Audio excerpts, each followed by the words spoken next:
আমাদের অনন্য স্টোরি সকল প্রকার পার্ট গল্প দেখতে আমাদের চ্যানেলটি সাবস্ক্রাইব করে পাশে থাকা বেল আইকনটিতে ক্লিক করে অল নোটিফিকেশন অন করে দিন। শোনো আরহাম, রাজনীতি শব্দে নীতি থাকলেও বাস্তবে রাজনীতিতে এইসব নীতি খাটে না। পলিটিক্সে ভালো কিছু করতে হলে নীতিফিতিগুলোকে মেরে কেবল নিজের টার্গেটে ফোকাস করতে হবে। সেই টার্গেট অর্জন করার জন্য মাঝে মাঝে একটু পাষাণ, একটু অবিচক, একটু বেপরোয়া হতে হবে। মনে রাখবে, তোমার কর্মী তোমার শান্তি। তুমি কিন্তু সব জায়গা থাকতে পারবে না, তোমার কর্মীরাই তোমার ভরসা। সুতরাং কিছুতেই এমন কাজ করবে না সেটাতে তোমার দল হালকা কিংবা তুমি কর্মী হারাও। বুঝেছ?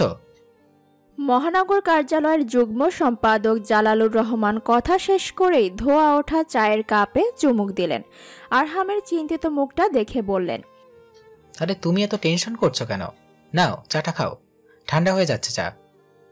আরহাম চায়ের কাপ হাতে নিল, কিন্তু চুমুক দিল না। ভীষণ ভাবুক হয়ে বলল, যতদিন ঘনাচ্ছে চারপাশ থেকে চেনা অচেনা শত্রুরা সব মুখিয়ে আছে কিছু একটা করার জন্য। জালাল সাহেব শব্দ করে হাসলেন, চায়ের কাপে দ্বিতীয় চুমুক বসিয়ে বললেন, politics is not a cup of tea Arham. Arham মাথা ঝাঁকালো। তাই তো, কথা সত্য। জালালুর রহমান উঠে দাঁড়ালেন, হাতে ঘড়িতে সময় দেখে বললেন, আজ তাহলে আসি আরহাম, পরে আবার কথা হবে। আরহাম চেয়ার থেকে উঠল না, বসে থেকে জবাব দিল, জি আঙ্কেল, আসসালামু আলাইকুম। জালালুর রহমান চলে যেতেই আরহাম বেশ আয়েশ করে পুরো চাটা শেষ করলো। তার থেকে কিছুটা দূরে সোফায় ওয়াজিদ বসা, যে কিনা আধ ঘন্টা যাবৎ মাথা নিচু করে পা নেড়ে যাচ্ছে অনবরত। আরহাম তাকে এক নজর দেখে আবার চোখ সরিয়ে নিল। চারদিকে চোখ মেলে একবার তোফায়েলকে খোঁজার চেষ্টা করলো। রাশেদ নিচু গলায় জানতে চাইল, কাকে খুঁজছেন ভাই?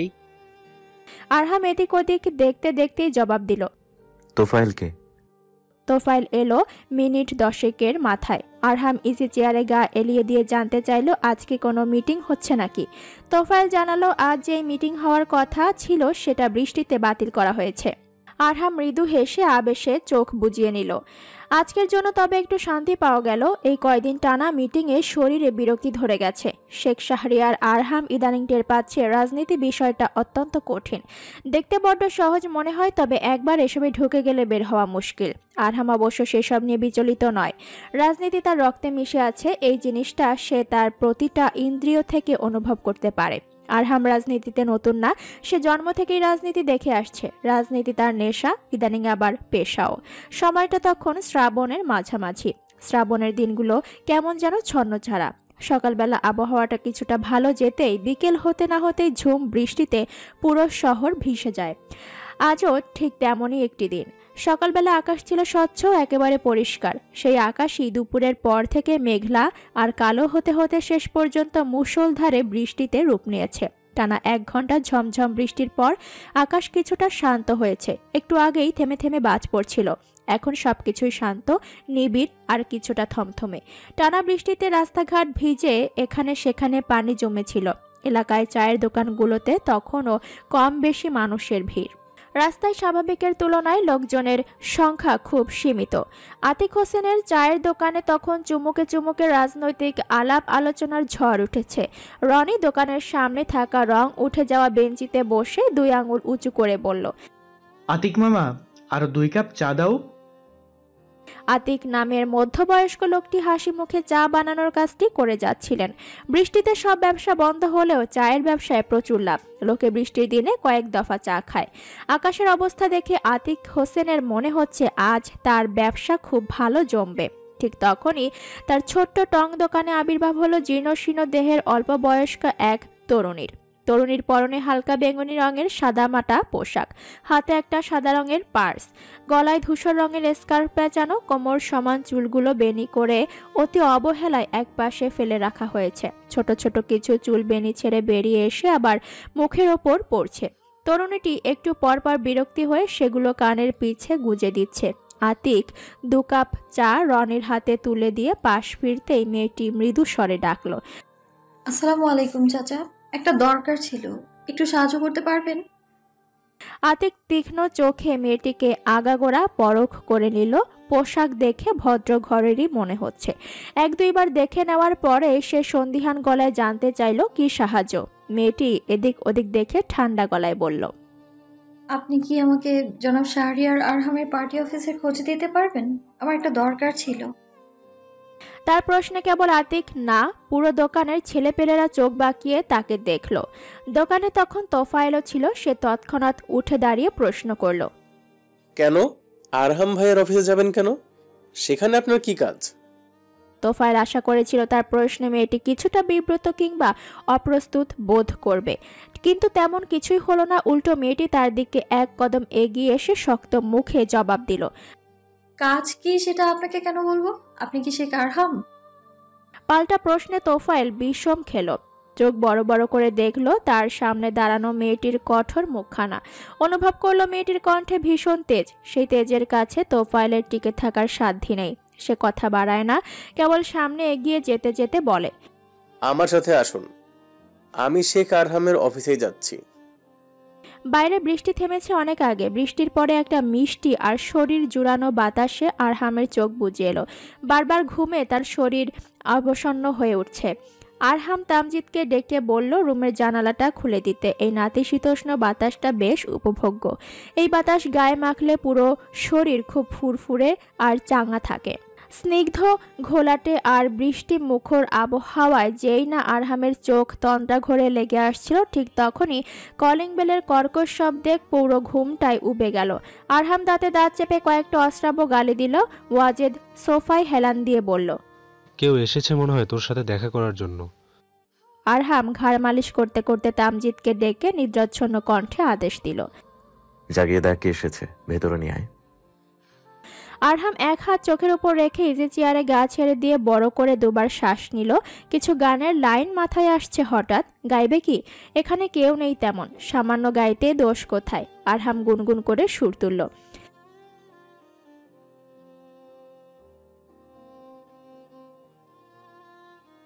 আসসালামু আলাইকুম। রিনরিনে মেয়েলি কণ্ঠটি কানে যেতেই আরহাম গুনগুন বন্ধ করে চোখের সামনে থেকে হাত সরালো। ঠিকঠাক চোখ খুলতেই দেখলো তার টেবিলের সামনে ছিমছাম গড়নের একটি মেয়ে দাঁড়ানো। চোখ মুখ শক্ত, ভাব এমন যেন আরহাম আর তার এই পার্টি অফিসের সাথে তার দীর্ঘদিনের শত্রুতা। আরহাম গম্ভীর মুখে দু চোখ সরু করে মেয়েটিকে আপাদমস্তক দেখে নিল। মেয়েটি অধৈর্য হয়ে নিচ থেকেই আবার বলল, আমার একটা কথা ছিল জনাব। বিশেষ প্রয়োজনে এক প্রকার বাধ্য হয়েই এখানে আসতে হয়েছে আমার। আরহাম মাথা নাড়ল। তার ছিল ভরা কণ্ঠে জানতে চাইল, তো আপনার প্রয়োজনটা কি মিস? বেগুনি পোশাক পরা তরুণী কিছু বলার আগে আরহাম নিজ থেকে প্রশ্ন করল, নম্বর বাড়িয়ে পাশ করিয়ে দিতে হবে তাই তো? তার প্রশ্নে মেয়েটি ভরকে গেল। আশ্চর্য হয়ে জানতে চাইল, জি, নাম্বার বাড়াতে হবে মানে? আরহাম বিরক্ত হলো। তৎক্ষণাৎ মুখ কুঁচকে দিল। দুঃসুদর্শন মানুষটার মুখ পরতে পরতে বিষিয়ে গেল। মানে আবার কি? এসব ভনিতা ছাড়ো। তোমরা বিশ্ববিদ্যালয়ের ছেলে মেয়েগুলো এই এক সমস্যা। পড়াশোনা করো না ঠিকঠাক, তারপর পরীক্ষায় পাও আন্ডা, সেই কেচাল সহ্য করতে হয় আমাকে। ভাই আর এমন হবে না, এবার থেকে মন দিয়ে পড়বো, এবারের মতো পাশ করিয়ে দিন স্যারকে বলে। তোমাদের এসব ঘ্যান ঘ্যান শুনতে শুনতে আমার কান পচে গেছে। দেখি বলো, তোমার রোল বলো। প্রফেসরের সাথে কথা বলে পাশ করিয়ে দেবো। আর শোনো, পরবর্তীতে ভার্সিটি যখন আমাদের দলের মিছিল হবে তখন যেন তোমাকে অবশ্যই সেখানে দেখতে পাই, মনে থাকবে? আরহাম কথা শেষ করেই কলমদানি থেকে একটা মার্কার পেন হাতে নিয়ে ড্রয়ার থেকে একটা কাগজ বের করলো। দীর্ঘ সময় অতিবাহিত হওয়ার পরেও যখন মেয়েটির তরফ থেকে কোনো জবাব এলো না, তখন আরহাম এক প্রকার বিরক্ত হয়ে প্রশ্ন করলো, কি সমস্যা তোমার? Speak up. রোল কত তোমার? তরুণী মেয়েটি কিছুক্ষণ অবিশ্বাস্য চোখে তাকে দেখলো, তারপর নীরব নিস্তব্ধ। ঘরটির ঠিক মাঝামাঝি দাঁড়ানো তরুণীটি অকস্মাৎ দাঁতে দাঁত চেপে বলল, আমি কোনো নাম্বার বাড়ানোর উদ্দেশ্যে এখানে আসিনি। আমি অবৈধভাবে পরীক্ষায় উত্তীর্ণ হওয়ার কোনো ইচ্ছেও নেই আমার। অতীতেও কোনোদিন হয়নি, আর ভবিষ্যতেও কখনো হব না। মেয়েটির কণ্ঠে তেজ ছিল, অহংকার ছিল, সেই সাথে ছিল প্রতিবাদ আর বিদ্রোহ। সেই কণ্ঠের তীব্রতা এত বেশি ছিল যে আরহাম তার 3 আঙুলে চেপে রাখা মার্কারটা ফেলে সোজাসুজি মেয়েটির দিকে দৃষ্টি নিক্ষেপ করলো। মেয়েটি আরও এক কদম এগিয়ে টেবিলের একেবারে ঘেঁষে দাঁড়ালো। একবার জোরে শ্বাস টেনে সোজা আরহামের চোখ বরাবর দেখে বলল, সিটি কলেজের সামনে আপনার দলের ছেলেরা মেয়েদের উত্ত্যক্ত করে। এটা আজকে কালকের ঘটনা না, এই কাজটা তারা রোজ রোজ করে। আজকে আমার ছোট বোন কলেজ শেষে বাড়ি ফেরার সময় তারা আমার বোনের সাথে অসভ্যতা করেছে। আপনি তাদের কিছু বলেন না কেন? এরা এত সাহস পায় কোথা থেকে? আরহাম পুরো সময় গভীর মনোযোগ সহকারে তার কথা শুনল। সে লক্ষ্য করলো মেয়েটা যখন কথা বলে তখন তার চোখ দুটো কথা বলে। এই মুহূর্তে তার দু চোখ কথা বলছে। আরহাম চুপচাপ তার কথা শুনল।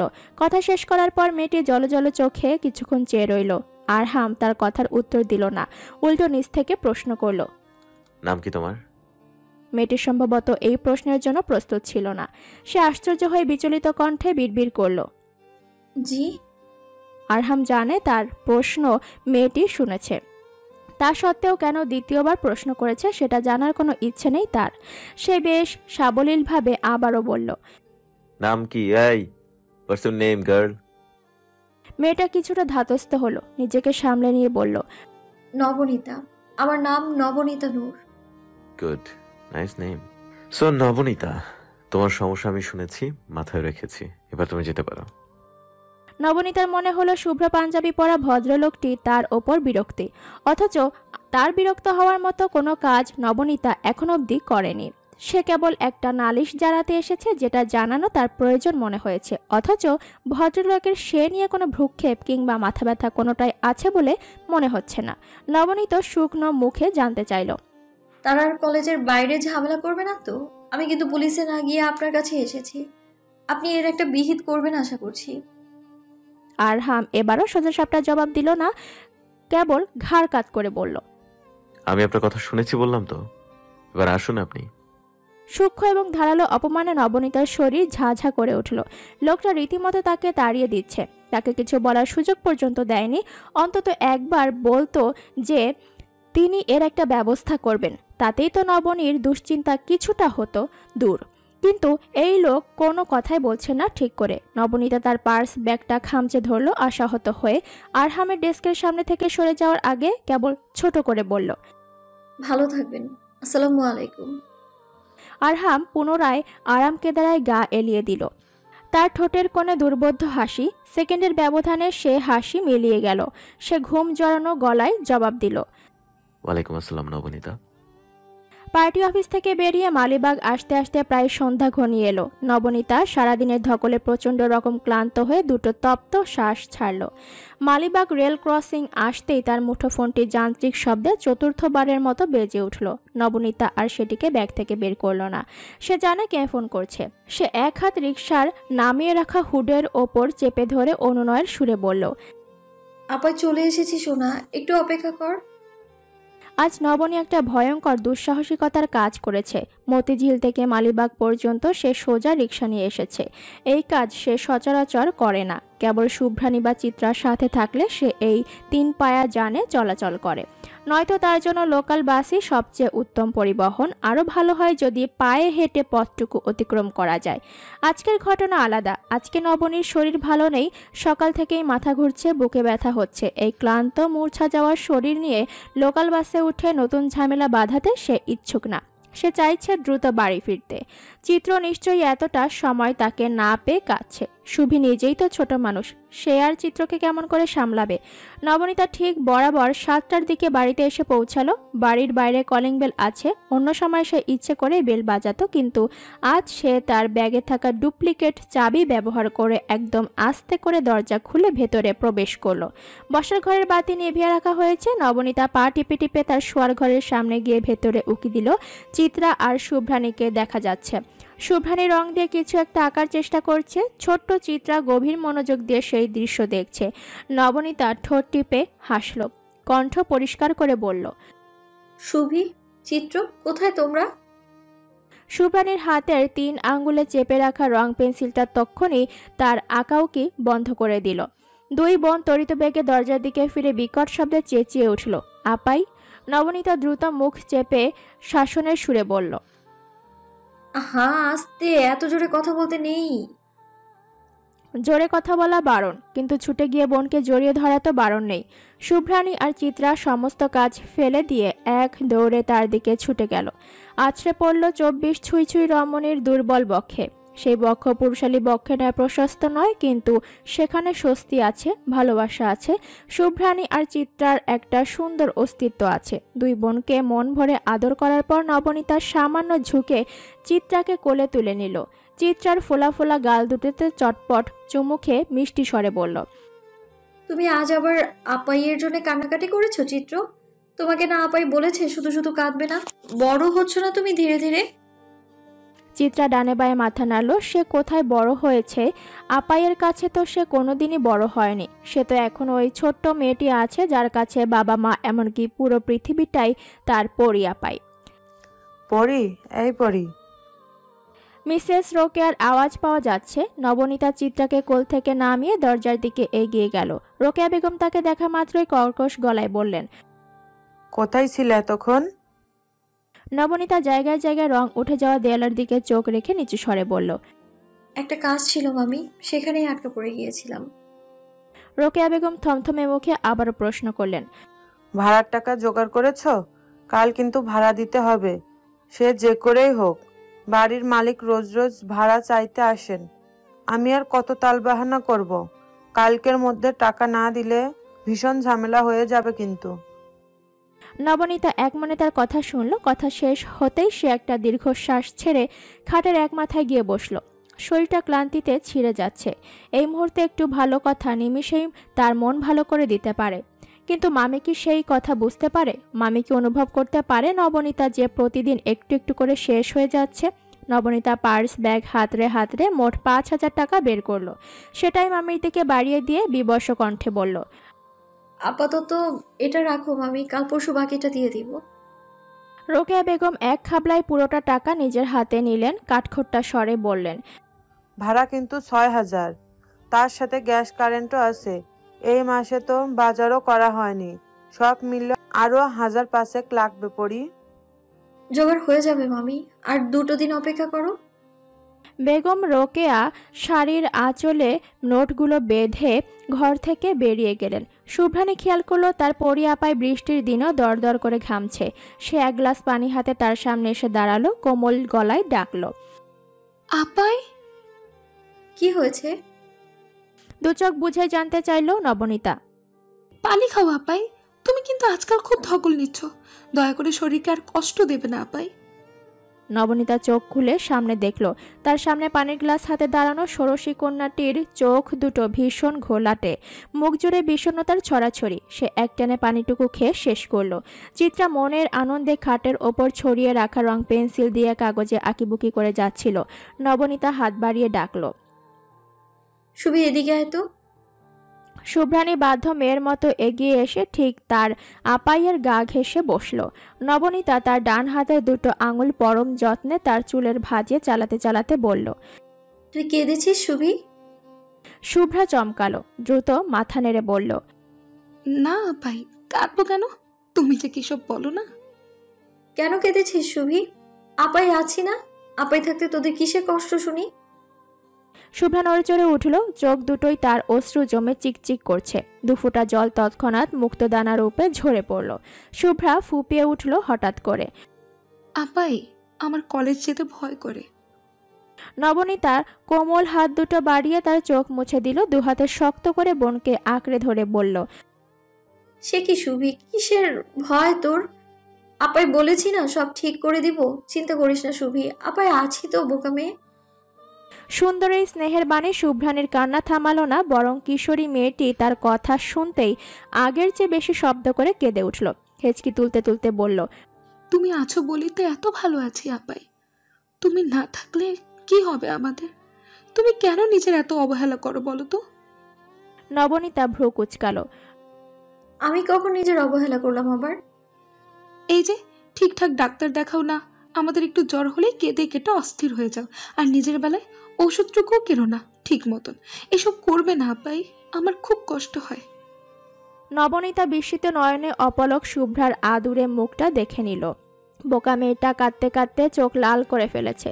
নবনী টের পেল তার দু চোখ বারবার ঝাপসা হয়ে যাচ্ছে, দুঃখে না বরং আনন্দে। এই শূন্য খা খা পৃথিবীটা যখন নবনীতার কাছে চরম অসহ্যের মনে হয়, ঠিক তখনই শুভ্রানী আর চিত্রা নামের দুটি নিয়ামত তার সাদা কালো জীবনে রংধনুর মতো আলো ছড়িয়ে দেয়। পুরো পৃথিবীর সাথে অঘোষিত লড়াই লড়তে লড়তে যখন নবনী খুব বেশি ক্লান্ত, তখন এই মানুষ দুটো তাকে আগলে নেয়। ক্লান্ত নিস্তেজ শরীরটা আলতো করে খাটের ওপর ছেড়ে দিয়ে নবনীতা চোখ বুজে নিল। ঠোঁট দুটোর মাঝে একটা মিষ্টি হাসি ফুটিয়ে চঞ্চল কণ্ঠে বলল, আমার শরীর নিয়ে ভাবিস না শুভি, আমি একদম ভালো আছি। ঘন্টাখানেক ঘুমিয়ে নিতে দে, তারপরই একদম চাঙা হয়ে যাব।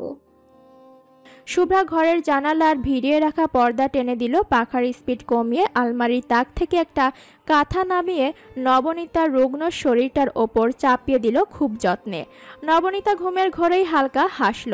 শুভ্রা সেই অপরূপ স্নিগ্ধ সৌন্দর্য অবলোকন করে নিজ থেকেই বলল, ইস, আমার পরি আপাই কত সুন্দর।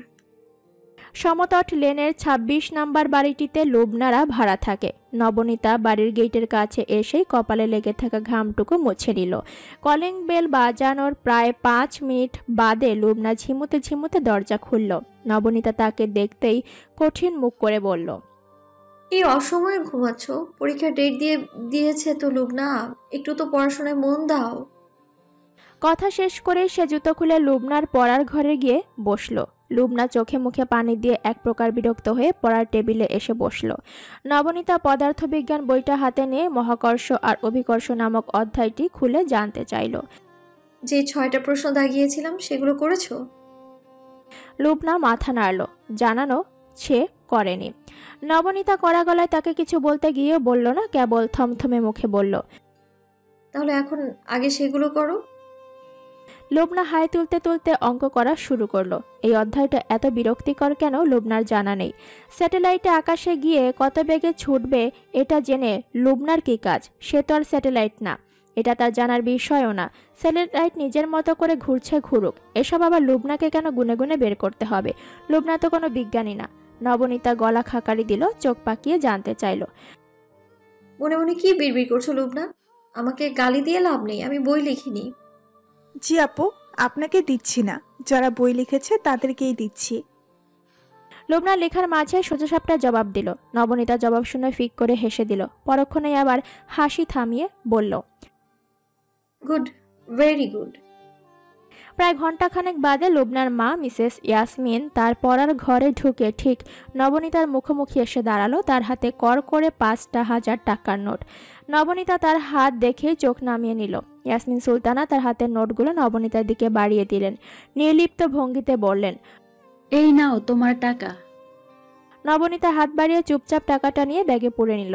মিসেস ইয়াসমিন বলতে শুরু করলেন, শোনো নবনীতা, গত মাসে তুমি 2 দিন মিস দিয়েছ।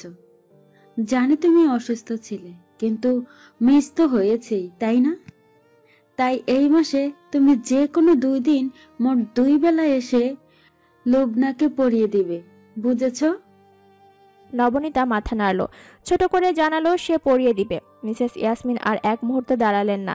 শাড়ির আঁচল কোমরে গুজে হনহন করে বেরিয়ে গেলেন। নবনীতা ব্যাগ হাতড়ে তার ইনহেলারটা বের করে 2 বার টেনে টেনে শ্বাস নিল। লুবনা গোল গোল চোখ করে বলল, খারাপ লাগছে আপু? নবনীতা হাত নেড়ে ব্যস্ত ভঙ্গিতে বলল, না না, ধুর, এমন কিছু না লুবনা, তুমি অঙ্ক করো, আমি ঠিক আছি। লুবনাকে পড়ানো শেষ করেই নবনীতা তাড়াহুড়ো করে বেরিয়ে এলো। 2 মাস আগে একটা কুরিয়ার সার্ভিস অফিসে সে চাকরি নিয়েছে, অস্থায়ী চাকরি। আজ আছে কাল নেই এমন। তবে চাকরিটা নবনীতার জন্য অনেক সোনার হরিণের চাইতেও কম না। পার্ট টাইম জব হলেও বেতন পাওয়া যায় ৬,০০০ টাকা। এত টাকার চাকরি নবনীতা কিছুতেই হাতছাড়া করতে চায় না। সে বিকেল হতেই কুরিয়ার অফিসে এসে পৌঁছলো। আসার পথে ঝিরিঝিরি বৃষ্টি হচ্ছিল। অফিসের ভেতর ঢুকতে সবার প্রথমে তার সাথে সুনীতির দেখা হলো। সুনীতি তার ঘামে ভেজা মুখটা দেখতেই একগাল হেসে বলল, তোমার ছোট ছুটি আর থামবে না, তাই না? এত কষ্ট কি করে করছো নবনী? নবনী স্মিত হাসল। কাঁধের ব্যাগটা টেবিলের ওপর রেখে ক্লান্তি জড়ানো গলায় জবাব দিল, কষ্ট কোথায় সুনীতি? এটাই তো জীবন। Life is not a bed of roses Suniti. জীবনে একটু দৌড়ঝাঁপ থাকবেই। কুরিয়ার অফিসের কাজ শেষ হতে হতে প্রায় 7টা বেজে গেল। নবনীতা ক্লান্ত শরীরটা টেনে টেনে কোনো রকম বাড়ি এসে পৌঁছালো। দুপুর থেকেই তার বুকে ব্যথা হচ্ছে ভীষণ। এই মাসে তার ঔষধ কেনা হয়নি। মামার ঔষধ কেনার পর তার হাতে আর টাকা ছিল না নিজের ওষুধ কেনার মতো। বাড়িতে আসতেই নবনী লক্ষ্য করলো শুভ্রানী আজও কেমন উদাস হয়ে বসে আছে। নবনীতা হাত মুখ ধুয়ে ঠিক তার পাশটায় গিয়ে বসলো, কাঁধে হাত রেখে তার নাম ধরে ডাকলো, শুভি, এই শুভি, কি হয়েছে তোর? মন খারাপ কেন? দেখি আপাইকে সব খুলে বলতো। শুভ্রানী জোরে জোরে মাথা নেড়ে উত্তর দিল, তেমন কিছুই হয়নি, সব ঠিক আছে। অথচ সে জানে না পরি আপাই থেকে কিছু গোপন করা সম্ভব না। নবনীতা অনেক চেষ্টার পর তার মুখ থেকে আসল ঘটনা বের করে আনতে সক্ষম হলো। জানা গেল আরহামের চেলাপেলাগুলো এখনও আগের মতো কলেজের সামনে ভিড় জমায়, মেয়ে দেখলেই ইশারা ইঙ্গিতে অসভ্যতা শুরু করে। নবনীতা চোয়াল শক্ত করে তার কথা শুনল। শুভ্রার মুখটা কত মলিন দেখাচ্ছে। নবনী বোনের গালে আলতো করে চুমু খেলো। দক্ষিণা হাওয়াতে শুভ্রার চুল উড়ছে। নবনীতা তেলের শিশি হাতে শুভ্রার পেছনে হাঁটু গেড়ে বসলো। শুভ্রার চুল অত বড় না, পিঠ সমান। নবনীতা যত্ন করে তার সিঁথিতে অল্প করে তেল মালিশ করে দিল। আরামে আবেশে শুভ্রার চোখ লেগে আসছিল। নবনী সমস্ত মনোযোগ তার মাথার ওপর রেখে অনড় কণ্ঠে বলল, চিন্তা করিস না শুভি, এদের যদি একটা ব্যবস্থা না করি তবে আমিও নবনীত নই। আজ পরপর দুটো মিটিং হয়েছে, কাল সমাবেশ। সমাবেশে বক্তৃতা দেওয়ার জন্য একটা স্ক্রিপ্টও রেডি করা হয়েছে। তোফাইল স্ক্রিপ্টটা টেবিলের ওপর রেখে তার ওপর পেপার ওয়েট রাখলো। এদিক সেদিক চোখ ঘুরিয়ে সে কিছুক্ষণ আরহামকে খোঁজার চেষ্টা করলো। আরহাম আশেপাশে কোথাও নেই। সম্ভবত বিভিন্ন নেতাদের সাথে আলোচনা করছে কালকের সমাবেশ নিয়ে। সমাবেশের আয়োজন করা হয়েছে পল্টনের মোড়ে, মতিঝিল থেকে সামান্য রাস্তা। আরহাম বেশ কিছুক্ষণ প্রবীণ নেতাকর্মীদের সাথে আলোচনা করে তার রুমে এসে ইজি চেয়ারটা টেনে বসলো। তোফাইল জানতে চাইল, ভাই স্ক্রিপ্টটা কি করবেন? এখন পড়বেন নাকি বাসায় গিয়ে? আরহাম চোখ বন্ধ রেখেই নিরেট স্বরে বলল, থাকুক এখানে, এটার প্রয়োজন পড়বে না আমার।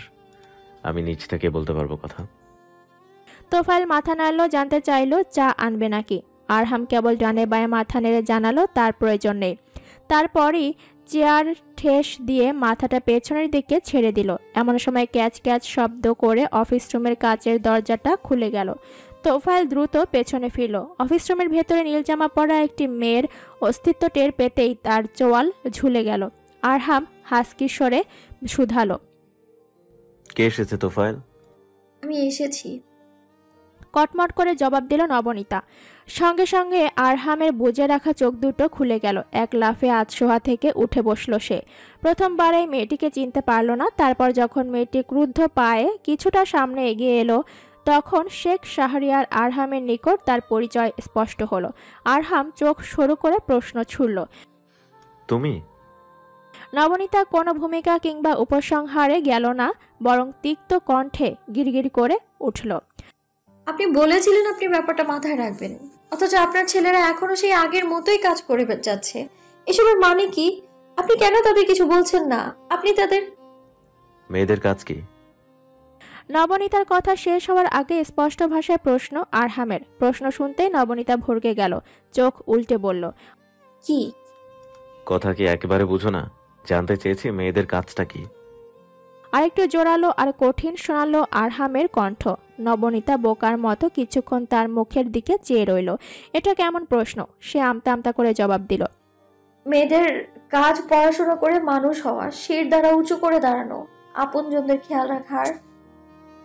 এই উত্তরও পুরোপুরি দেওয়া হলো না তার আগেই আরহাম চেয়ার ছেড়ে উঠে দাঁড়ালো, হাত তুলে বলল, না হয়নি, এদের কোনোটাই মেয়েদের কাজ না। নবনীতা চমকালো। ফ্যাল ফ্যাল করে ধবধবে সাদা পাঞ্জাবি গায়ে জড়ানো লোকটিকে দেখল। আরহাম পাঞ্জাবির হাতা গুটাতে গুটাতে তাচ্ছিল্যের সুরে বলল, মেয়েদের কাজ পড়াশোনা করা না, মেয়েদের কাজ সংসার করা, মেয়েদের কাজ সন্তান জন্ম দেওয়া আর তাদের লালন পালন করা। আরহাম থামল। তার সামনে দাঁড়ানো তরুণীটির অবিশ্বাস্য চোখ দুটো দেখে তার সামান্য হাসি পেল।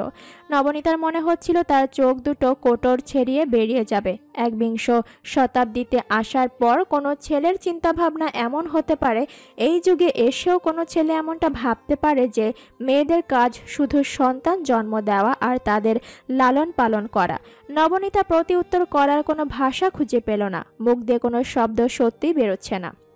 আরহাম পাঞ্জাবির কলার টেনে ঠিক করলো, এলোমেলো চুলগুলো হাত ছুঁয়ে খুব স্বাভাবিক কায়দায় বলল, শুনুন মিস, মেয়েদের কিছু নির্দিষ্ট কাজের জন্য পৃথিবীতে পাঠানো হয়েছে। তারা যদি সেই কাজগুলো নিয়ে থাকতো তাহলে এমন হেনস্থার শিকার হতো না। কিন্তু যেই তারা খুন্তি ছেড়ে কলম হাতে নেয়ার কর্মযজ্ঞে নেমেছে, সেই তাদের অবনতি হতে শুরু করেছে। ছেলেরা গঠনগতভাবে এমন, নারীদের প্রতি আমাদের আকর্ষণ চিরন্তন, সেটাকে আপনি জানেন না? আর তাছাড়া হঠাৎ কিছু একটা মনে পড়তে আরহাম চট করে প্রশ্ন করল, আপনার বোন হিজাব পরে?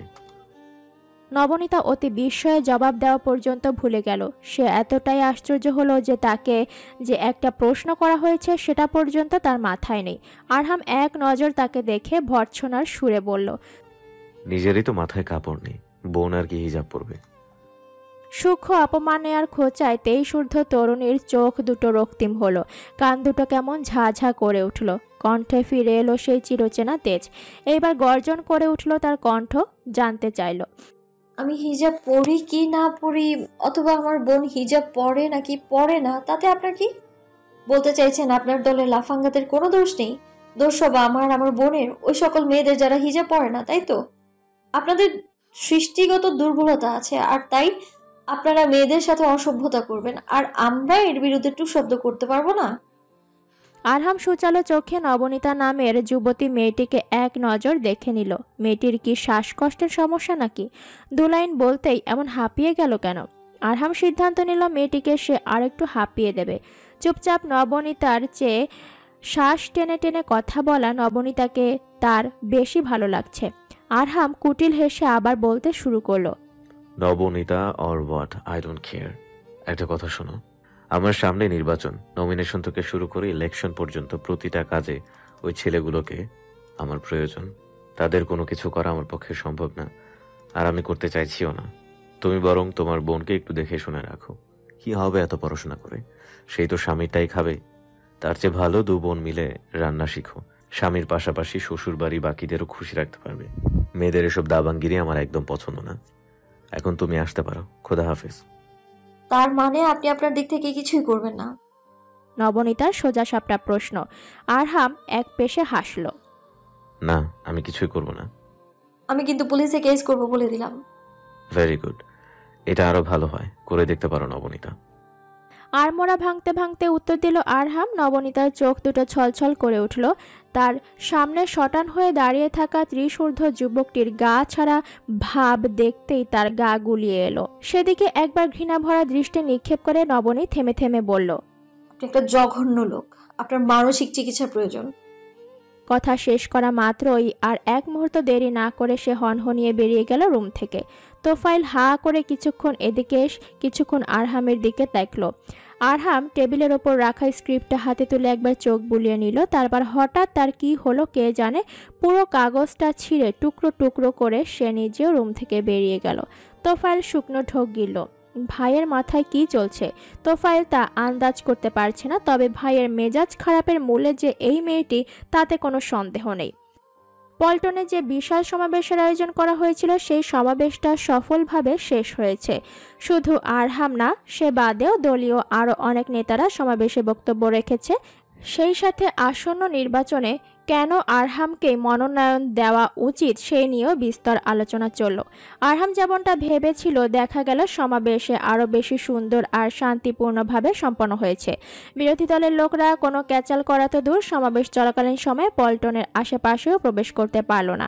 সমাবেশ শেষ করে যদিও আরহামের পরিকল্পনা ছিল দলীয় কার্যালয়ে যাওয়া, কিন্তু হঠাৎ বাড়ি থেকে ফোন আসাতে আরহামের সেই পরিকল্পনা বাদ দিয়ে সোজা বাড়ি ফেরার সিদ্ধান্ত নিল। গুলশান রেসিডেন্সিয়াল এরিয়াতে যে বাসাটিতে তারা থাকে সেটা তার বাবা বছর 10 আগে বানিয়েছেন। অফ হোয়াইট রঙের ডুপ্লেক্স বাড়িটির নাম আজিজ ভিলা। তার প্রয়াত পিতার নাম শেখ আজিজ হোসেন। বাড়িতে আসার পরে সবার প্রথমে তার সাথে আফরোজা বেগমের দেখা হলো। আফরোজা বেগম সোফায় পা তুলে টেলিভিশন দেখছিলেন। আরহাম বাড়িতে আসা মাত্র তিনি রিমোট ফেলে উঠে দাঁড়ালেন। আরহাম ডানে বামে না দেখে সোজা দোতলায় উঠল। তাসনুবার ঘরের দরজা সামান্য ভিড়িয়ে রাখা। আরহাম দরজার সামনে গিয়ে গলা খাকারি দিল, তাস আসবো? ভেতর থেকে আহ্লাদি স্বর ভেসে এলো, আরহাম ভাই তাড়াতাড়ি এসো। আরহাম পাঞ্জাবির কলারটা ঠিক করে ঘরে ঢুকলো। খাটের মাঝামাঝি তাসনুবা বসে আছে, তার এক হাত হাঁটুর ওপর, অন্য হাত আরিশের হাতের মুঠোয়। খাটের এক পাশে সিটি হসপিটালের অ্যাসিস্ট্যান্ট নার্স শাহানা খাতুন ইনজেকশনের সুই হাতে দাঁড়িয়ে আছেন। আরহাম এগিয়ে গেল, জানতে চাইল, কি হয়েছে তার? তুই নাকি ঠিক মতো মেডিসিন নিচ্ছিস না? ইনজেকশন দেখলেই চেঁচামেচি করছিস। তাসনুবার চোখ দুটো পানিতে টইটুম্বর, যেন ভাইয়ের আসার অপেক্ষাতে সে পানিটুকু জমিয়ে রেখেছিল। ভাইকে দেখা মাত্র সে ঠোঁট ভেঙে কেঁদে দিল। চমকে উঠল আরহাম। আর কিছু না ভেবে সে সোজা তাসনুবার মুখোমুখি এসে বসল। তার হাঁটুর ওপর রাখা হাতটা নিজের মুঠোয় চেপে বিচলিত আর ব্যস্ত হয়ে বলল, কি হয়েছে তাজ? কাঁদছিস কেন? ভাই এসেছি তো, কি হয়েছে বল।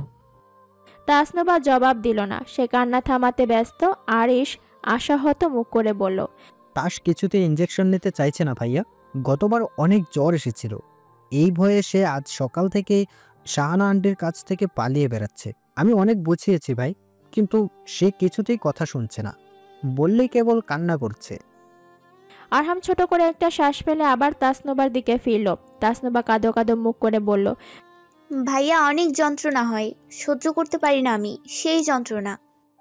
বুকটা কেমন ছ্যাদ করে উঠল আরহামের। সে ঘাড় ঘুরিয়ে ঘরের এক কোনায় ফেলে রাখা হুইল চেয়ারটা দেখে একটা দীর্ঘশ্বাস ছাড়ল। সামনে ফিরে তার ডান হাতটা তাসনুবার মাথার উপর রেখে অত্যন্ত কোমল হয়ে বলল, আমি জানি দাস, আমি জানি তুই কতখানি যন্ত্রণার মধ্যে দিয়ে যাচ্ছিস, কিন্তু সারা জীবন যন্ত্রণার মধ্যে দিয়ে যাওয়ার চাইতে এখন একটু যন্ত্রণা সহ্য করে নেওয়া ভালো না বল? একটু কষ্ট কর, দেখবি আস্তে আস্তে সুস্থ হয়ে উঠবি। ভাইয়া আমি কি কখনো নিজের পায়ে দাঁড়াতে পারবো? তাসনুবার সরল সোজা প্রশ্ন। আরহাম ক্ষণিকের জন্য থমকে গেল, তারপরেই নিজেকে সামলে নিয়ে দৃঢ় গলায় বলল, অবশ্যই তাসনুভা, অবশ্যই তুমি নিজের পায়ে দাঁড়াতে পারবে। আমি কথা দিচ্ছি তোমায়, তুমি খুব দ্রুত সুস্থ হয়ে উঠবে। তার কথার পিঠে আরিশ নিজে থেকে বলে উঠল, তুই এত কেন ভাবছিস তাস? তুই কেবল মেডিসিন আর ইনজেকশনগুলো সময় মতো নিয়ে যা, এরপর দেখবি কখন যে নিজ পায়ে হাঁটার বদলে দৌড়ানো শুরু করেছিস টেরও পাবি না। তাসনিবা ভেজা চোখ দুটো মেলে তার দুই ভাইকে এক নজর করে দেখল, তারপর ভয়াতুর কণ্ঠে বলল, আমি ঠিক হব তো ভাইয়া? আজ রাতে আবার জ্বর আসবে না তো? আরহাম ধৈর্যহারা হলো না, বরং আগের চেয়েও কোমল হয়ে বলল, কিচ্ছু হবে না দাস, ভাইয়া আজকে তোমার সাথে থাকবো। শাহানা ভরসা পেয়ে ইঞ্জেকশনটা একবার পরখ করে নিয়ে খাটের ধার ঘেঁষে দাঁড়ালো। তাসনুবা শক্ত করে তার দুই ভাইয়ের হাত চেপে ধরল। বোকাশোকা মেয়েটি টের পেল দুই ভাইয়ের শক্ত মুঠোর দাপটে তার ভয় ভয় ভাব কেটে যাচ্ছে। তার আর ভয় হচ্ছে না, মনে হচ্ছে না আজ তীব্র জ্বর আর মাংসপেশির অসহনীয় যন্ত্রণায় তার কেমন লাগবে। শুধু মনে হচ্ছে আরহাম ভাইয়া আর আরিশ ভাইয়া থাকতে তার কোনো দুঃখ নেই, কোনো কষ্ট নেই।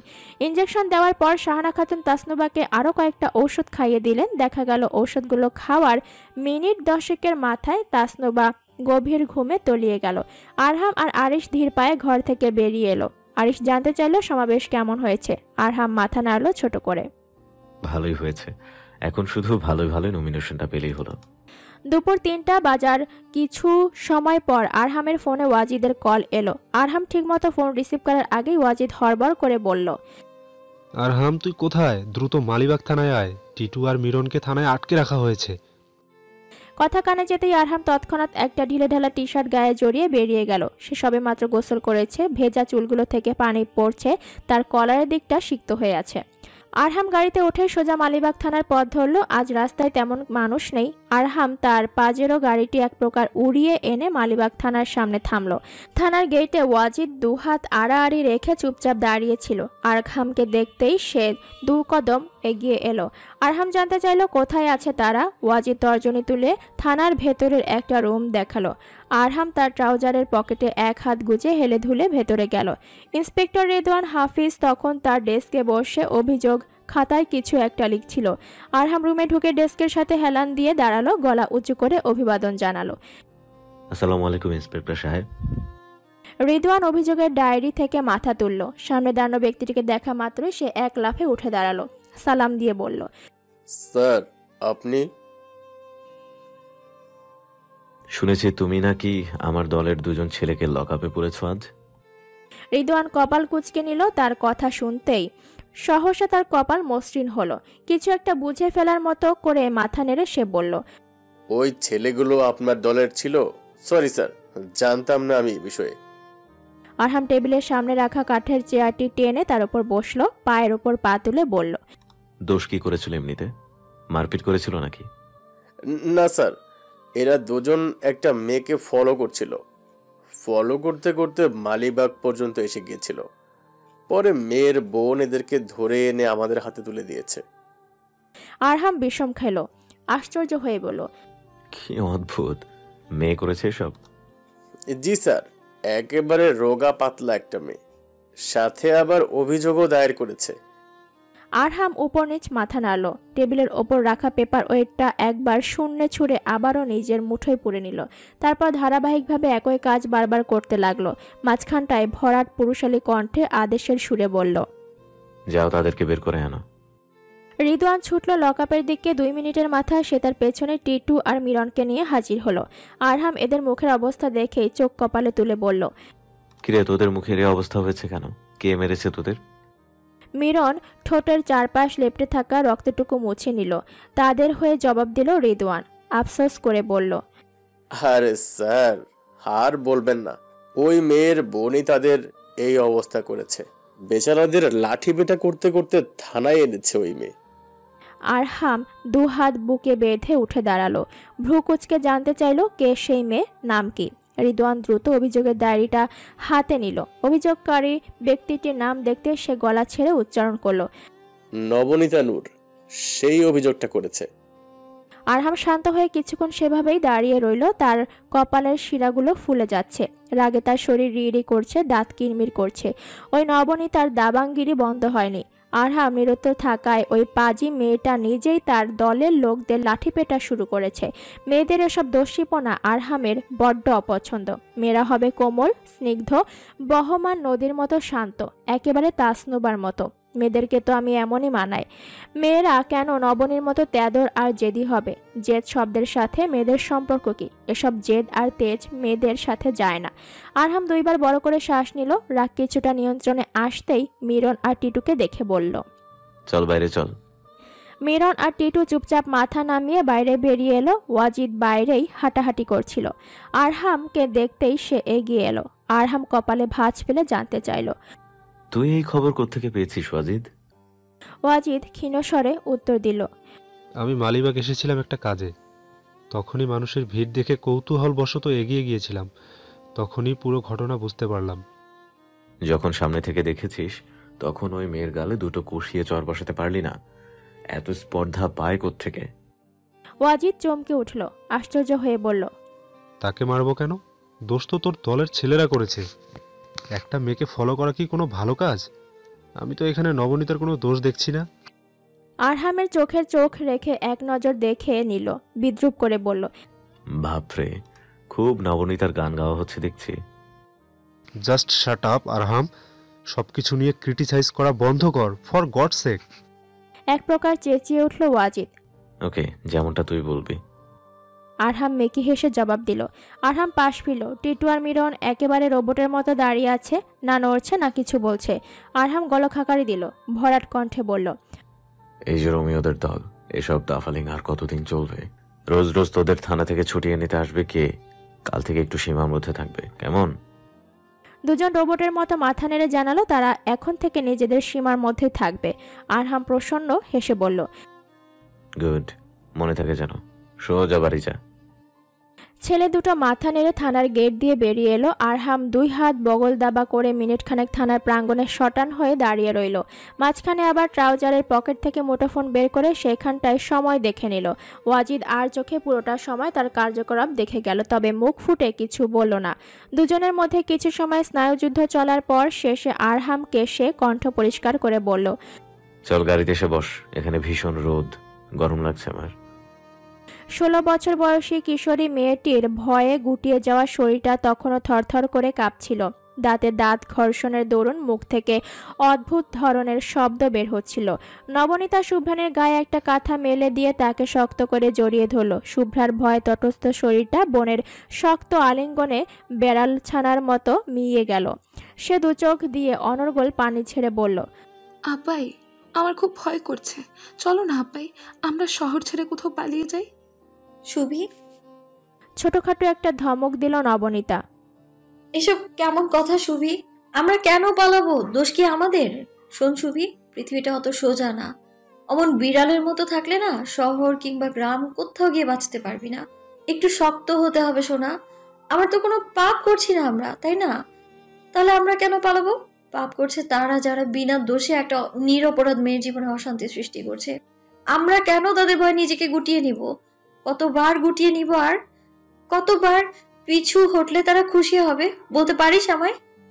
শুভ্রানীর তরফ থেকে কোনো উত্তর আসে না। সে কেবল তার হাতের বন্ধন আরও দৃঢ় করে। আপাইয়ের দুর্বল শরীরটায় কেমন যেন আদর আদর গন্ধ মিশে আছে। শুভ্রা কি সত্যি সত্যি কোনো বেড়াল? না হয় সবকিছুতে এত ঘ্রাণ খুঁজে নেয় কেমন করে? শুভ্রা আপায়ের জীর্ণশীর্ণ শরীরের ওপর নিজের সমস্ত ভার ছেড়ে পড়ে রইল দীর্ঘ সময়। নবনীতা তাকে সরালো না, বরং আরেকটু কাছে টেনে মাথায় হাত বুলিয়ে দিল, কপালে চুমু এঁকে দিল। শুভ্রা কেবল বয়সেই বেড়েছে, আচরণে এখনও সেই ছোট্ট শুভি রয়ে গেছে। ছোটবেলায় যেমন বিলি কেটে দিলে কয়েক মিনিটেই ঘুমিয়ে কাদা হতো, এখনও তাই। দেখা গেল 10 মিনিট পরেই সে গভীর ঘুমে আচ্ছন্ন হয়ে পড়ল। নবনীতা সাবধানে তার মাথাটা বালিশে রেখে নীরবে উঠে এলো। চিত্রা ফ্লোরের ওপর তার খেলনা বিছিয়ে হাঁড়ি পাতিল খেলছিল। নবনীতা পা টিপে টিপে তার কাছে গিয়ে হাঁটু গেড়ে বসল। পেছন থেকে তাকে চমকে দেওয়ার জন্য অকস্মাৎ শব্দ করে উঠল, ভাউ। চিত্রা সত্যি সত্যি ভয়ে কেঁপে উঠল। নবনীতা খিলখিল করে হেসে ওঠে, তাকে জড়িয়ে ধরল। তার লাল লাল গাল দুটোতে খুব দ্রুত চুমু খেয়ে বলল, কিরে, ভয় পেয়েছিস চিত্র? চিত্রা ভয় পেয়েছি নাকি বোঝা গেল না। তার মুখে ভয়ের কোনো ছাপ নেই, তবে চোখ দুটোতে কেমন অদ্ভুত মুগ্ধতা মেশানো আছে। নবনীতা হাসি থামিয়ে ভ্রু উঁচু করে বলল, কি রে, অমন হাঁ করে কি দেখছিস? আপাইকে কি আজ প্রথম দেখছিস? চিত্রা উত্তর না দিয়ে উল্টো হাত বাড়িয়ে নবনীতার গালে আঙুল ছোঁয়ালো। নবনীতা বোকা বোকা মুখ করে চুপচাপ বসে রইল। চিত্রার চোখ দুটো হুট করে কেমন ঝকমক করে উঠল। সে চোখ বড় বড় করে বলে ফেলল, তুমি যখন হাসো তখন তোমাকে সিন্ড্রেলার মতো লাগে আপাই। 24 বছরের একটা বাঙালি মেয়ের সাথে যখন ফ্রান্স পুরাণের কোনো অনিন্দ সুন্দর কাল্পনিক চরিত্রের তুলনা করা হয়, তখন তার জবাবে ঠিক কী বলতে হয় তাও একটা 6 বছর বয়সী বাচ্চাকে, সেটা নবনীতার জানা নেই। সে উত্তর না দিয়ে কেবল ফ্যালফ্যাল চোখে চিত্রার উৎসুক আর প্রাণবন্ত মুখটার দিকে তাকিয়ে রইল।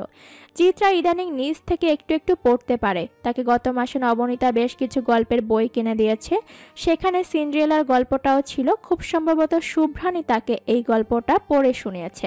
চিত্রা আরও একবার বলল, পড়ি আপাই, তুমি সত্যি সিন্ড্রেলার মতো দেখতে। নবনীতা চোখ পাকালো, জানতে চাইল, তুই কেমন করে জানলি সিন্ড্রেলা দেখতে কেমন ছিল? চিত্রা হাত নেড়ে নেড়ে বলল, শুভি আমায় বলেছে সিন্ড্রেলা দেখতে একেবারে পরীর মতো। নবনীতা হতভম্ব হয়ে কিছুক্ষণ তার দিকে দেখে পরক্ষণেই আবার খিলখিল হাসিতে ভেঙে পড়ল। হাসতে হাসতে তার চোখে জল এসে গেল। চিত্রা হাঁ করে সেই দৃশ্য দেখল। তার আপাই এত সুন্দর, অথচ সে এর আগে কোনোদিন খেয়াল করেনি। সে লাজুক হেসে বলল, তোমাকে সব সময় সিন্ড্রেলা লাগে না আপাই, যখন তুমি হাসো তখনই তোমাকে সিন্ড্রেলার মতো লাগে। নবনীতা আজ অনেক দিন পর প্রাণ খুলে হাসল। হাসতে হাসতে তার গাঢ় খয়েরি চোখে কয়েকবার পানি এসে জমল। সে হাসাহাসি মুখ করে চিত্রাকে বলল, না রে সোনা, আমি সিন্ড্রেলা নই। আমার জুতো সব আমার কাছেই আছে, কোনোটাই হারায়নি। জুতো হারাতে হবে না, তোমার রাজকুমার তোমাকে এমনিতেই চিনে ফেলবে, জুতো লাগবে না। সিন্ড্রেলা তো পরীদের সাহায্য নিয়েছিল, আর আপাই তো নিজেই পরী। আমার আপাইকে রাজকুমার নিজেই খুঁজে নিবে। নবনীতা ঠোঁট টিপে হাসলো, দুষ্টুমি করে বলল, তা আমারও বুঝি রাজকুমার আছে? চিত্রা জেদ ধরল, জোর গলায় বলল, আছে, সত্যি সত্যি আছে। দেখবে সে তোমাকে টুপ করে ধরে নিয়ে যাবে, তারপর টুস করে বিয়ে করে নিবে। নবনীতা হাসতে হাসতে প্রশ্ন করল। চিত্রার মনক্ষুণ্ণ হলো। সে মন খারাপ করে বলল, ভালো লাগে না আপাই, সব কিছুতেই তুমি মজা করো। নবনীতা আবারও চট করে তার দুই গালে চুমুখে তাকে জাপটে ধরে জড়িয়ে বলল, আচ্ছা আর মজা করব না, এবার তাহলে সত্যি কথা বলি। এসব সিন্ড্রেলা ফিন্ড্রেলা বলতে না বাস্তবে কিছুই নেই, ওইগুলো সব গল্প। বাস্তবে না সিন্ড্রেলা আছে, না রাজকুমার আছে, আর না আছে সিন্ড্রেলার জাদুর জুতো।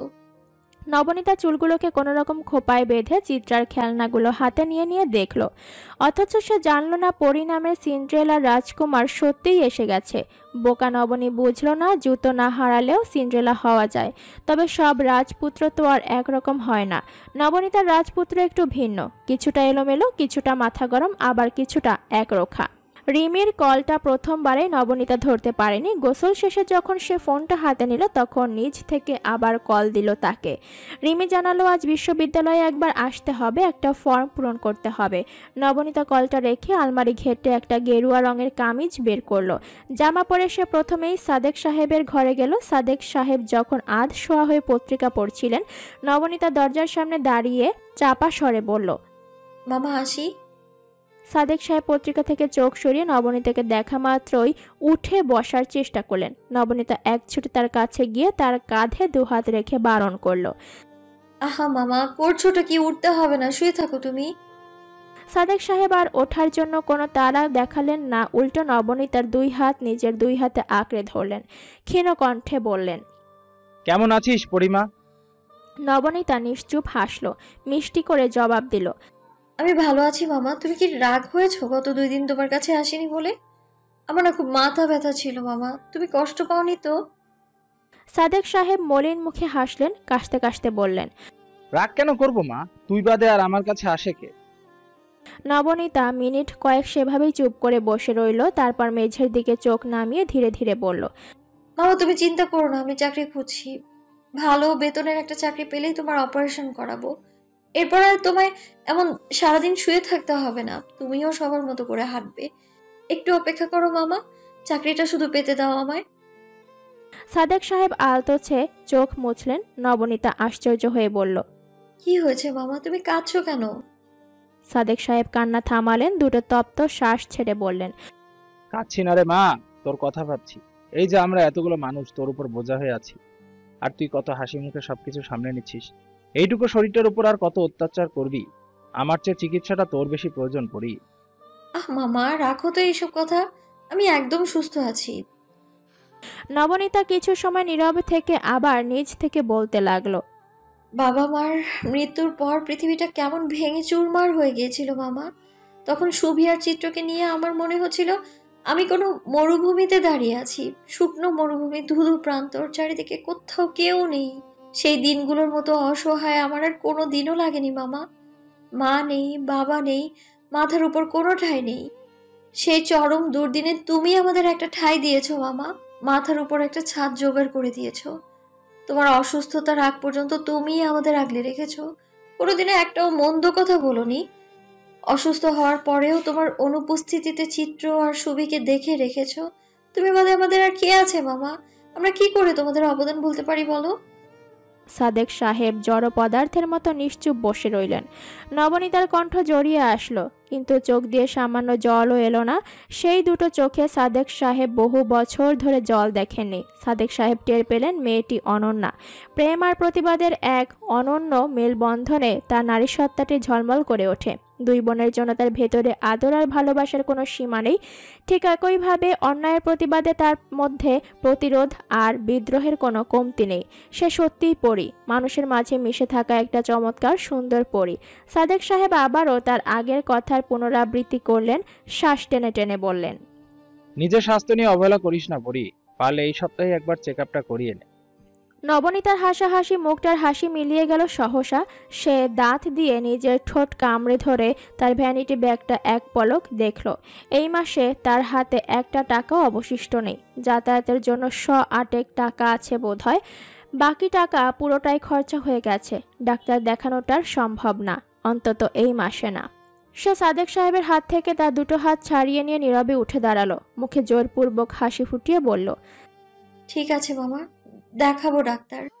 এখন আমি আসি, ইউনিভার্সিটিতে একটা কাজ আছে। তুমি কিছু খাবে? কিছু খেতে ইচ্ছে হয়? আমি আসার সময় নিয়ে আসবো কিছু। সাদেক সাহেব হাত নাড়লেন, ব্যস্ত হয়ে বললেন, আমার কিচ্ছু লাগবে না পরি, তুই তোর চেক আপটা করা মা। নবনীতা কথা না বাড়িয়ে দ্রুত বাড়ি থেকে বেরিয়ে গেল। যাওয়ার পথে মনে করে একটা প্যারাসিটামল খেয়ে নিল। কাল রাত থেকেই তার মাথা ব্যথা। বিশ্ববিদ্যালয়ে পৌঁছাতে পৌঁছাতে তার ঘন্টাখানেক লেগেছে। এই রাস্তায় বাস চলে না। হাঁটতে হাঁটতে তারপর পা ছিঁড়ে যাচ্ছিল। অবশেষে তার পথ ফুরালো, নবনীতা তার গন্তব্যে পৌঁছলো। কার্জন হলের ভেতরে প্রবেশ করে নবনী চারদিকে চোখ বুলিয়ে রিমিকে খোঁজার চেষ্টা করলো।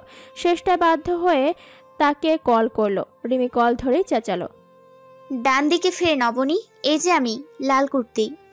নবনী ফোন কানে চেপেই ডান দিকে ফিরল। অনেক দূরে লাল জামা গায়ে একটা মেয়েকে দেখা যাচ্ছে। নবনী থেকে তার দূরত্ব এতটাই বেশি যে নবনী তার মুখটাও স্পষ্ট দেখতে পাচ্ছিল না।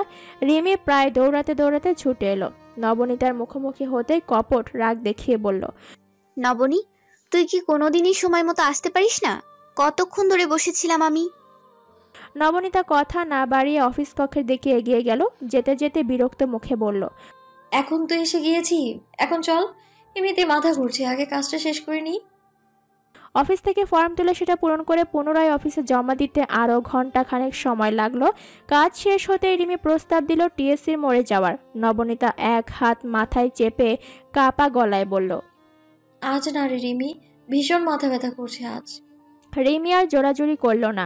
নবনীতা জোরাজুরির মেয়ে না, তাছাড়া সে মিথ্যা বলে না। সে সত্যি অধিকাংশ সময় অসুস্থ থাকে।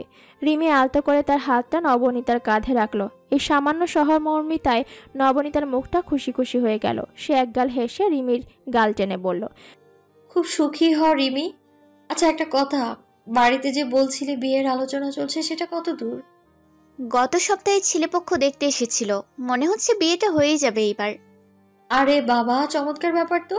বিয়ে করে আবার আমায় ভুলে যাসনি রিমি। রিমি ম্লান হাসলো, সাইড ব্যাগের ফিতা টানতে টানতে বলল, কেবল কথাই চলছে, এখনো কিছু শিওর না। শিওর হলে সবার আগে তোকেই জানাবো। জবাবে নবনীতাও মিষ্টি করে হাসলো। রিমি হচ্ছে গোলাপজামের মতো মিষ্টি একটা মেয়ে। শহরে তাদের একটা বাড়িও আছে। রিমির বিয়ে নিশ্চয়ই রাজপুত্রের মতোই কারোর সাথে হবে। নবনীতা চায় রিমি সুখে থাকুক, ভালো থাকুক। অসহ্যকর পৃথিবীতে যে গুটি কয়েক মানুষকে নবনীতার ভালো লাগে, তাদের মাঝে রিমি একজন। রিমির কাছ থেকে বিদায় নিয়ে নবনীতা সোজা সিটি কলেজের পথ ধরল। দোয়েল চত্বরে আসতে যানবাহনের বিশাল লাইন দেখে আপনা আপনি তার কপালে ভাঁজ পড়ল। সিএনজি আর গাড়ির ভিড়ে ঠিকমতো পা ফেলা যাচ্ছে না। মাথার ওপর সূর্যের তেজ সময়ের সাথে পাল্লা দিয়ে বেড়ে যাচ্ছে। নবনীতা এক হাত শক্ত করে মাথায় চেপে ধরল। ব্যাগের মধ্যে পানির বোতল রাখা ছিল। সে ঢকঢক করে একটানে পুরোটা পানি খেয়ে শেষ করলো। চারদিক থেকে গাড়ি আর সিএনজির হর্নে এলাকাটা মুহূর্তে মাছ বাজারের রূপ নিয়েছে। সে কোনো রকম এলোমেলো পা ফেলে সামনে এগিয়ে গেল। সিগন্যালে দাঁড়িয়ে থাকা পুলিশ সদস্যটিকে জিজ্ঞেস করলো, সামনের রাস্তা তো ফাঁকা, তাহলে গাড়ি থামিয়ে রেখেছেন কেন? পুলিশ সদস্যটি পান চিবোতে চিবোতে দাঁত বের করে জবাব দিল, শাহবাগে আজ সমাবেশ চলছে, তাই এই রাস্তায় ঘন্টা দুয়েকের জন্য যান চলাচল বন্ধ। নবনীতা হতবুদ্ধি হয়ে তার কথা শুনল। অভিব্যক্তি দেওয়াও তার জন্য দুষ্কর।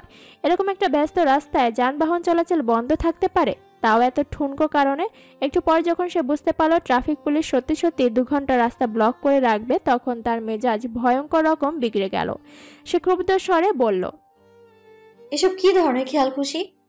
সমাবেশ, সম্মেলন, যা খুশি হোক, তাই বলে রাস্তা ব্লক করবে? রাস্তা কি কারো পৈতৃক সম্পত্তি? ট্রাফিক পুলিশটি তার কথা কানেও তোলেনি। উল্টো এমন ভাব করলো যেন নবনীতার কথায় সে ভীষণ বিরক্ত।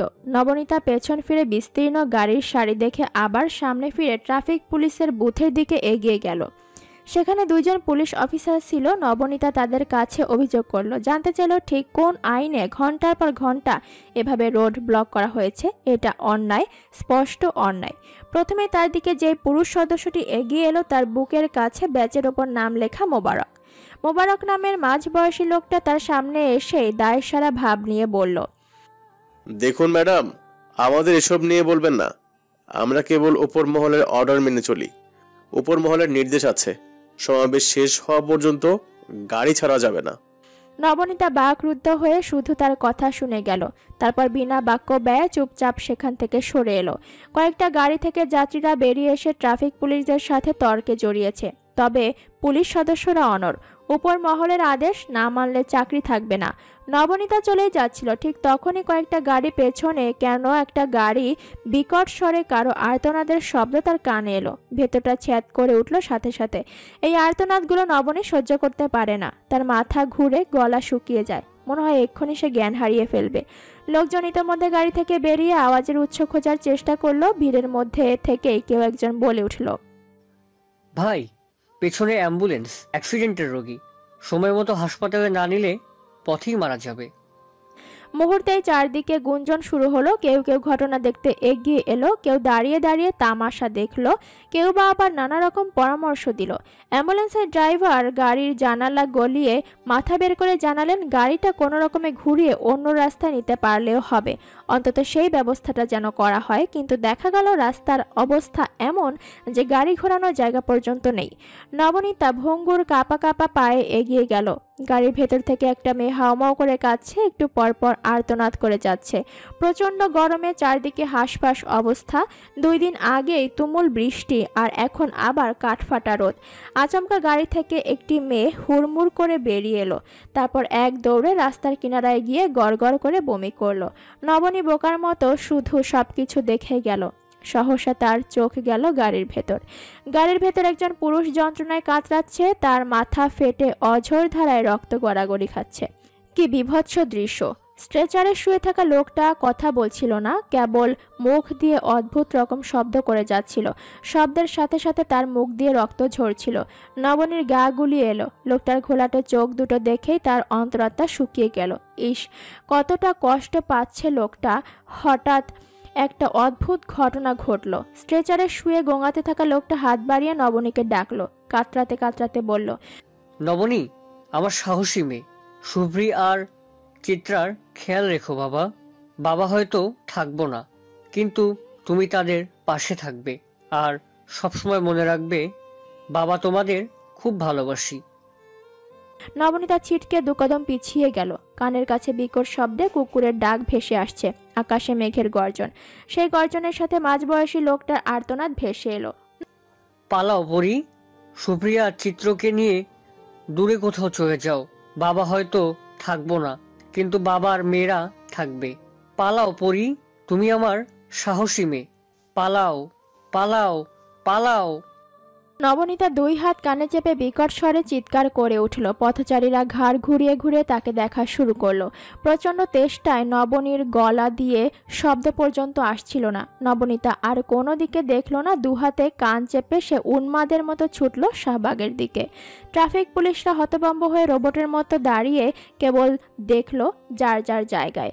নবনী ছুটলো তো ছুটতেই থাকলো। তার কান দুটোতে একই শব্দ বারবার এসে ধাক্কা খাচ্ছে, পালাও, পালাও, পালাও।